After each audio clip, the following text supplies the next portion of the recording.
चलिए देखेंगे, मैं ये हिंदी की अगली एक्सरसाइज हम पढ़ेंगे। ठीक ठीक भैया, इधर देखेंगे थोड़ा सा।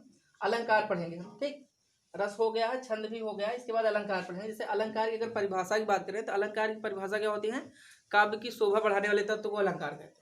काव्य की शोभा बढ़ाने वाले तत्व को क्या कहेंगे? अलंकार। जैसे क्वेश्चन ने पूछता है अलंकार का शाब्दिक अर्थ क्या होता है? अलंकार मतलब होता है आभूषित करना या शोभा बढ़ाना। ठीक, तो अलंकार की परिभाषा क्या है? काव्य की शोभा बढ़ाने वाले तत्व को क्या कहेंगे हम? अलंकार। फिर जैसे पूछ रहा आपसे अलंकार संप्रदाय के आदि प्रणेता कौन है? तो अलंकार संप्रदाय के आदि प्रणेता आचार्य दार्ढिक, ये नाम ध्यान रखना। अलंकार संप्रदाय के आदि प्रणेता कौन है? आचार्य दार्ढिक। फिर जैसे कह रहा अलंकारवादी कवि किसे कहते हैं? केशवदास। केशवदास अलंकारवादी कवि हैं। अलंकार के प्रकार अगर पूछे तो अलंकार 3 प्रकार के होते हैं। अलंकार के कितने भेद हैं? तो अलंकार के 3 भेद। ठीक, प्रकार भेद एक ही है। कौन कौन अलंकार होता है? शब्दालंकार, अर्थालंकार, आधुनिक, उभया या पाश्चात्य। ठीक, और शब्दालंकार की बात करें जैसे देखो काव्य की शोभा बढ़ाने वाले तत्व है। ठीक, पहले शब्दालंकार है। शब्दालंकार 5 होते हैं। कभी कभी यही क्वेश्चन पूछता है कि इनमें से, जैसे यूपीपी में, पिछले यूपीपी 2018 वाले में ऐसे नाराज भैया इनमें से कौन सा शब्दालंकार है? ठीक, तो एक ऑप्शन इसमें से रहेगा, बाकी सारे ऑप्शन अर्थालंकार वाले रहेंगे। तो शब्दालंकार के सारे नाम याद होने चाहिए। अनुप्रास, यमक, श्लेष, वक्रोक्ति और विवक्षा। अनुप्रास, यमक, श्लेष, वक्रोक्ति और विवक्षा, ये 5 हमारे शब्दालंकार। ठीक, बाकी जो भी हम पढ़ेंगे हम अर्थालंकार में पढ़ेंगे। तो इनके बारे में थोड़ा सा हम देख लेते हैं। परिभाषा और एग्जाम्पल। अधिकतर जो क्वेश्चन पूछा जाता है एग्जाम्पल से देता है। मतलब एक पंक्ति दिया रहेगा, हमसे खाली पूछे कि इस पंक्ति में कौन सा अलंकार है। देखते हैं थोड़ा सा। चलिए देखेंगे, अनुप्रास अलंकार की बात किया जाए। अनुप्रास अलंकार की परिभाषा क्या है? वर्णों की बारंबारता। जहाँ पे वर्णों की बारंबारता हो वहाँ पे अनुप्रास अलंकार। बारंबारता मतलब रिपीटेशन, रिपीट हो कई बार। जैसे तरन, तनुजा, तट, तमाल, तरुवर, बहु, छाए। यहाँ पे देखेंगे ता वर्ण की रिपीटेशन हो रही, ता वर्ण कई बार आ रहा है। ठीक, जहाँ पे वर्ण रिपीट हो अनुप्रास अलंकार होगा। रघुपति, राघव, राजा, राम, यहाँ पे रा रिपीट हो रहा है। चारु चंद की चंचल किरणें, यहाँ पे 4 रिपीट हो रहा है। सीधा से अगर पंक्ति में वर्णों की रिपीटेशन है तो कौन सा अलंकार होगा? अनुप्रास अलंकार। संदर्भ सहित व्याख्या करना नहीं, का अर्थ लिखना है, खाली सब यहाँ पे रिपीट हो रहा है अक्षर, अनुप्रास अलंकार लगा देना है बस। ठीक, देखिए सेकंड में पढ़ेंगे यमक अलंकार। यमक मतलब होता है जोड़ा। यमक मतलब क्या होगा? जोड़ा। मतलब ट्रिक से अगर समझे तो आपको शब्द जो होगा साथ साथ दिखेगा। ठीक, साथ साथ या तो एकदम जस्ट अगल बगल रहेगा, एक ही पंक्ति में थोड़ी गैपिंग पर रहेगा। ठीक, और अगर परिभाषा की बात करें तो जहां पर एक शब्द 2 या 2 से अधिक बार है, जहां पर एक शब्द 2 या 2 से अधिक बार है और हर बार उसका अर्थ अलग अलग हो, जहां पर एक शब्द 2 या 2 से अधिक बार है, हर बार उसका अर्थ अलग अलग हो, वहां पे कौन सा अलंकार होता है? यमक अलंकार। जैसे कनक, कनक ते सौगुनी। एक कनक मतलब होता है सोना, दूसरे कनक मतलब क्या होता है? धतूरा। इसका अर्थ आए तब भी ठीक, नहीं आता तब भी कोई प्रॉब्लम नहीं है, अर्थ नहीं पूछेगा हमसे, खाली यही पूछेगा कनक, कनक ते सौगुनी। इस पंक्ति में कौन सा अलंकार? आपको देखना शब्द साथ साथ है, जोड़े में है। शब्द जोड़े में है तो कौन सा अलंकार होगा? यमक। यमक मतलब ही जोड़ा। जैसे अगर काली घटा का घमंड घटा, एक घटा मतलब होता है बादल, दूसरा घटा मतलब क्या हुआ? कम होना। ठीक, शब्द 2 है लेकिन दोनों का अर्थ अलग अलग। चलिए देखेंगे, श्लेष अलंकार है ना। श्लेष का अर्थ होता है चिपका हुआ। श्लेष का अर्थ क्या होता है? चिपका हुआ। अगर श्लेष अलंकार की परिभाषा की बात करें तो जहां पर शब्द पंक्ति में एक ही बार यूज होता है लेकिन एक ही शब्द के अनेक अर्थ होते हैं, एक ही शब्द के अनेक अर्थ हो, वहां पे श्लेष अलंकार होगा। शब्द का प्रयोग एक बार होगा लेकिन उसका अर्थ अनेक होता है। ठीक ना। जैसे पहला एग्जाम्पल है, पानी गए न उबरे मोती मानुष चून। पानी गए न उबरे मोती मानुष चून। तो यहाँ पे पानी शब्द एक बार यूज हुआ लेकिन इस पानी के कई अर्थ हैं। अगर हम मोती के पद में देखें, मोती वही आभूषण में यूज जो होता है, मोती के अर्थ में पानी का, या मोती के पद में अगर हम पानी का अर्थ देखें तो इसका अर्थ होगा चमक। क्योंकि जैसे मोती की चमक खत्म हो गई तो मोती का महत्व तो कम हो जाता है ना। ठीक, और मानुष के लिए चमक का अर्थ क्या, पानी का अर्थ क्या होगा? प्रतिष्ठा या सम्मान। जैसे मनुष्य का अगर एक बार प्रतिष्ठा या सम्मान खत्म हो गया तो उसकी भी वैल्यू कम हो जाती है। ठीक, तो चाहे जितना कहेगा हम सुधर गए, मानता नहीं कोई। ठीक, और चून मतलब चाहे वो आटा समझ लीजिए चाहे चूना।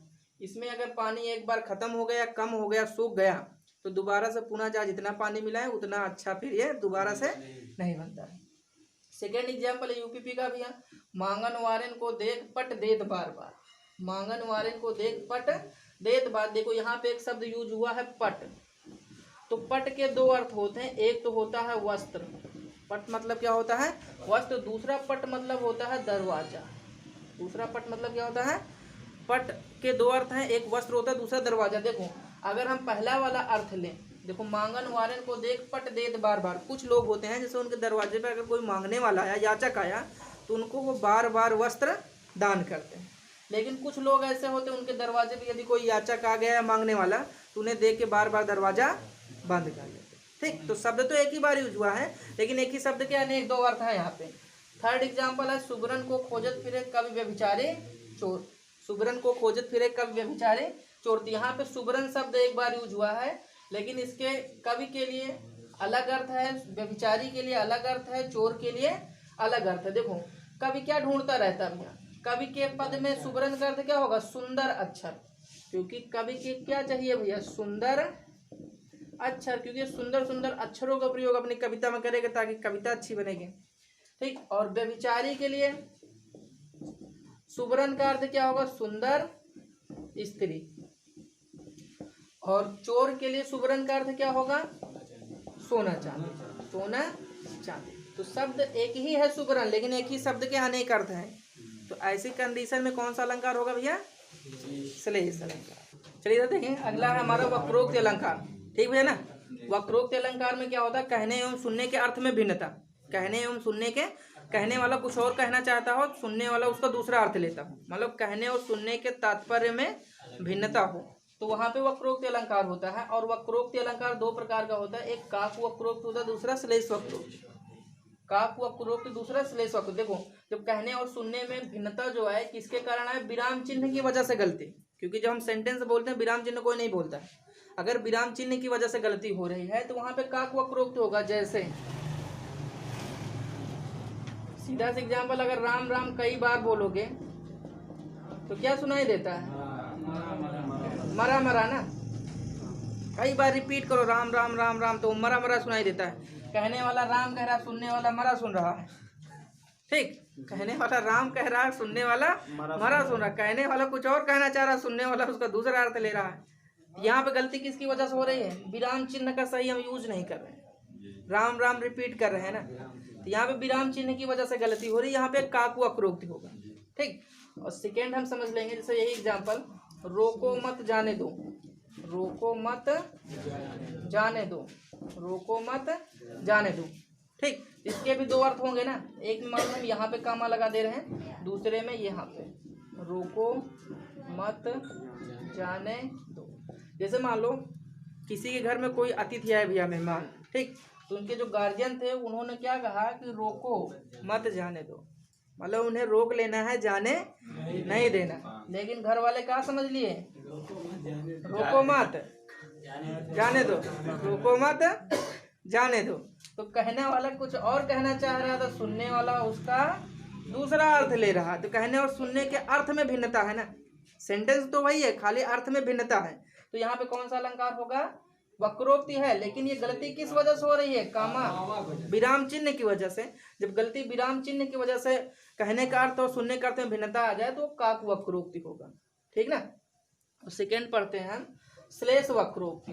श्लेष मतलब अभी आपको बताया गया कि ऐसा शब्द यूज होना चाहिए जिसके एक से अधिक अर्थ, जिसके एक से अधिक अर्थ। जैसे हम बोल रहे हैं मान लो कनक भैया, ठीक, अब ये तो हमें पता है ना कि हम कनक मतलब सोना के लिए कह रहे हैं कि धतूरा के लिए कह रहे हैं, क्योंकि अनेक अर्थ होता है इसका। तो मान लो हम सोना कहना चाह रहे हूँ, लेकिन कनक बोल रहे हैं, तो दूसरा जो समझने वाला वो धतूरा समझ रहा है। गलती किस वजह से हो रही है, क्योंकि हम ऐसे शब्द का प्रयोग कर रहे हैं जिसका एक से अधिक अर्थ हो। गलती इसी वजह से हो रही है ना कि हम ऐसे शब्द का प्रयोग कर रहे हैं जिसका एक से अधिक अर्थ होता है। ठीक, जब इस कंडीशन में कहने और सुनने के अर्थ में भिन्नता आए अनेकार्थी शब्द की वजह से, ठीक, तो वहां पे श्लेष वक्रोक्ति होगा। जैसे एग्जाम्पल समझ लीजिए भैया, ये भाई भगवान वाले एग्जाम्पल है, कौन द्वार पर राधे मैं हरि, क्या वानर का काम यहाँ, क्या वानर का काम यहाँ। देखो जैसे यहाँ पर हरि शब्द यूज हुआ है ना, शब्द पंक्ति में हरि शब्द यूज हुआ है। अब हम जानते हैं हरि मतलब भगवान भी होता है और हरि बंदर का पर्यायवाची भी होता है। बंदर का पर्यायवाची भी हरि होता है। ठीक, जैसे मान लो ये पंक्ति श्री कृष्ण ने, जैसे श्री कृष्ण कहीं बाहर थे, अंदर थी राधा। ठीक, तो श्री कृष्ण जी बाहर से आवाज देते हैं तो अंदर से राधा जी पूछती हैं कौन द्वार पर। अंदर से राधा जी पूछते हैं, द्वार बाहर से श्री कृष्ण आवाज देते हैं तो अंदर से राधा जी पूछती हैं कौन द्वार पर, तो श्री कृष्ण जी कहते हैं राधे मैं हरि। मतलब वो क्या कहना चाहते हैं कि राधे मैं भगवान हूँ, ठीक ना। लेकिन वो बोले हरि, तो राधा जी क्या समझ रही हैं, बंदर। तो उन्होंने समझा कि ये बंदर हैं, तो उन्होंने कहा क्या वानर का काम यहाँ, यहाँ बंदर का कोई काम नहीं। यहाँ पे सेंटेंस है वही है, कहने वाला भी वही कह रहा, सुनने वाला भी वही सुन रहा है, लेकिन खाली अर्थ में भिन्नता हो रहा। अर्थ में भिन्नता क्यों है, क्योंकि ऐसे शब्द का यहाँ पे गलती कामक वजह से नहीं हो रही, यहाँ पे गलती इस वजह से हो रही ऐसे शब्द का प्रयोग कर रहे हैं जिसका एक से अधिक अर्थ होता है। कहने वाला दूसरा कहना चाह रहा है, सुनने वाला उसका दूसरा अर्थ ले ले रहा है। ठीक, यहाँ पे श्लेष शब्द यूज हुआ, तो ये श्लेष वक्रोक्ति में चला जाएगा।